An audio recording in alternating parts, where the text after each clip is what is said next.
Šios dienos posėdis prasidėjo Boriso Dekanidzės advokatų pareiškimu, kuriame sakoma, jog publikacijos Respublikoje konkrečiai spalio 15 dienos pažeidžia liudytojo Davido Kaplano nekaltumo prezumpciją, pažeidžia spaudos įstatymo straipsnius ir kad masinėse informacijos priemonėse sukurta atmosfera gali apsunkinti teismo darbą, trukdyti priimti teisingą sprendimą.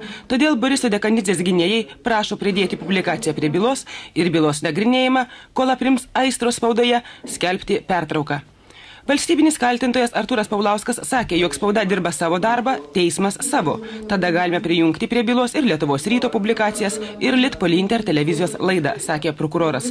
Skelbti pertrauką būtų beprasmybė. Baudžiamųjų bylų kolegija pasitarusi nusprendė, jog teismas nagrinėja bylą, o ne laikraščių publikacijas. Gynėjai bando įvelti teismą į publikacijų aptarimą, o tai nėra teismo kompetencija. Todėl nuspręsta, nėra pagrindo daryti pertrauką. Liudytojas Juozas Vitkauskas, gyvenantis Stanevičiaus gatvės 19 name, patvirtino girdėjęs spalio 12 dieną 2 šūvius ir matęs nukrentantį ant žemės žmogų bei 2 nubėgančius vyriškius. Paklaustas, ar jie yra čia teismo salėje, Juozas Vitkauskas paliudyti negalėjo, nes nubėgančius matė per trumpai. Liudytoja Marina Slavickaja, kaip kaltinamoji Viačeslavo Slavickio žmona, atsisakė duoti parodymus, tačiau atsakė į teisėjų klausimus. Fiodoras Achremovas, kaltinamojo Igorio Achremovo tėvas, teisme sakė. Это наш любимый сын, как и всех.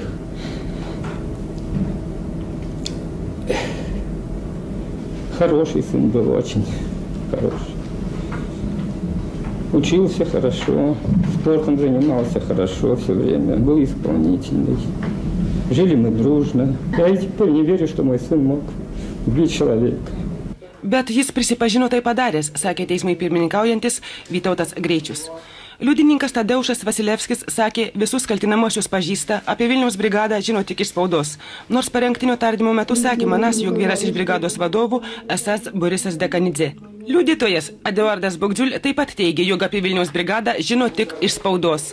Kolegijai pirmininkaujantis Vytautas Greičius priminė, jog Krašto apsaugos ministerijos surinkti operatyviniai duomenys apibūdina ir Tadeušą Vasilevskį ir Eduardą Bogdžiul kaip priklausančius Vilniaus brigadai.